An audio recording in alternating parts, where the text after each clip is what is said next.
The world is holding its breath. Could we be just days, or even hours, away from a U.S. military strike against Venezuela, with American warships prowling the Caribbean and Maduro rallying millions of militiamen? Con más de 4.500.000 milicianos a Meliá de todo el territorio nacional.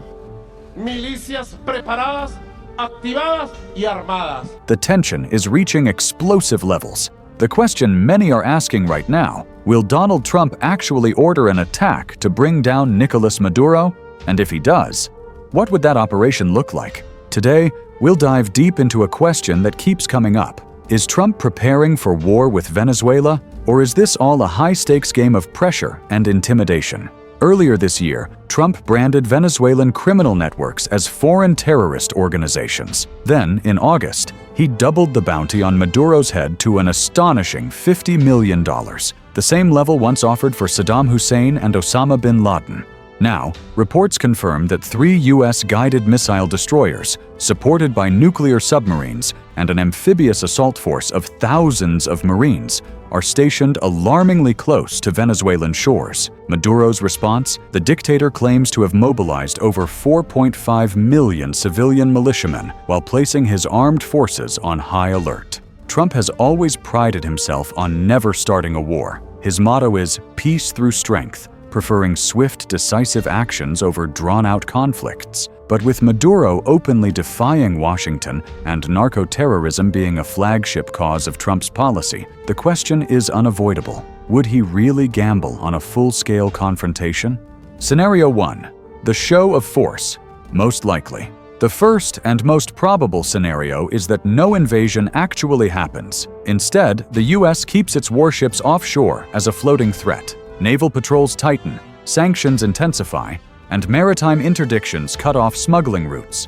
The message would be clear: negotiate, flee, or face collapse. Perhaps Maduro would escape into exile in Russia or Iran, as some of Trump's advisors have hinted.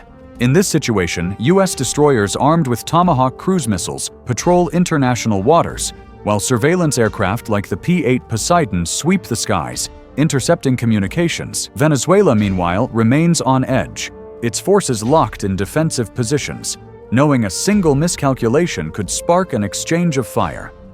The advantage here: Trump avoids plunging into a quagmire, international backlash stays limited, and inside Venezuela, cracks in Maduro's regime could deepen, with desertions and protests rising. Scenario 2. Surgical strikes. Shock and awe without invasion. The second option would be precision airstrikes, crippling Maduro's regime without sending in ground troops. This would look very much like Operation Midnight Hammer against Iran in 2025. Satellites, drones, and surveillance planes mapping every bunker and command post around Caracas. Then, stealth fighters F-35s, perhaps joined by B-2 Spirits, launching precision bombs against weapons depots, military bases, and communication hubs. Cruise missiles fired from destroyers and submarines would add devastating firepower. Special forces could infiltrate for high-value captures, lured by the $50 million reward for Maduro himself. The conflict in this case would last only days or weeks, giving Trump the ability to declare victory without starting a war. It would echo the targeted strike on General Soleimani back in 2020, a decisive blow, but not a prolonged occupation. Scenario 3. Full-scale invasion. Least likely, but possible. And then comes the most dramatic possibility: a direct invasion, reminiscent of America's operation in Panama in 1989. Phase 1. Overwhelming airstrikes to wipe out air defenses, radar systems, and key military installations. Phase 2. Amphibious assaults on beaches like Puerto Cabello, with Marines storming ashore supported by helicopters and hovercrafts. Phase 3. Securing the country, hunting Maduro and his inner circle through mountains and jungles. Special forces like Delta Force leading the chase, drones overhead guiding every move. But here's the problem: Venezuela claims millions of militiamen ready to fight guerrilla style. Inspired by Vietnam and Afghanistan, they could drag the U.S. into a bloody insurgency.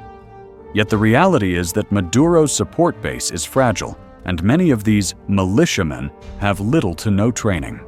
When the bombs start falling, loyalty may collapse into desertion. Still, for Trump, this scenario is risky. It breaks his promise of avoiding long wars. That's why experts consider it the least likely, though with Trump, unpredictability is always part of the equation. So are we really standing at the edge of an American invasion of Venezuela? Probably not, but the saber rattling on both sides makes the risk of miscalculation dangerously high. Every day the tension grows, and one wrong move could trigger something no one can fully control. What do you think? Will Trump go all the way, or is this just another high-stakes pressure campaign? If you haven't already, make sure to subscribe and hit the notification bell, because this story is far from over.